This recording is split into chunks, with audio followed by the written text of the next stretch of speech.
Hi friends, welcome to Nellore dairy channel. మీరు ఎవరైనా మన ఛానల్ ద్వారా యూట్యూబ్లో సేల్స్ వీడియోలు పెట్టాలనుకుంటే స్క్రీన్ మీద కనపడే నెంబర్కి వాట్సాప్ చేయండి. ఇంకా వీడియో విషయానికి వస్తే, ఈ వీడియోలో మనకు ప్యూర్ ముర్రా జాతి రెండో ఈత పడ్డ అమ్మకానికి ఉంది అని చెప్తున్నారు. ఈ బర్రె వచ్చి నెల్లూరు జిల్లా బుచ్చిరెడ్డిపాలెం నుంచి పంపించారు ఫ్రెండ్స్. Heavy size buffalo.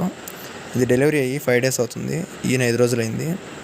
ఇంకా దీని మిల్క్ కెపాసిటీ చూసుకున్నట్లయితే పర్ డే 16 లీటర్స్ అని చెప్తున్నారు. చూడండి, అడ్డర్ క్వాలిటీ కూడా చాలా బాగుంది. ఫీమేల్ కాఫ్ ఉంది దీని దగ్గర అయితే. దీని ధర విషయం చూసుకున్నట్లయితే 1,45,000గా చెప్తున్నారు ఫ్రెండ్స్. బ్రదర్ నెంబర్ వచ్చేసి 9948290106. బ్రదర్ మీరు ఎవరికైనా నచ్చితే బ్రదర్ కాల్ చేసి మాట్లాడి తీసుకోవచ్చు ఫ్రెండ్స్. చాలా మంచి బఫెలో. చూడండి, మనం ఇదే ఫస్ట్ టైం పెట్టడం మన ఛానల్లో అయితే. చాలా పెద్ద బఫెలో.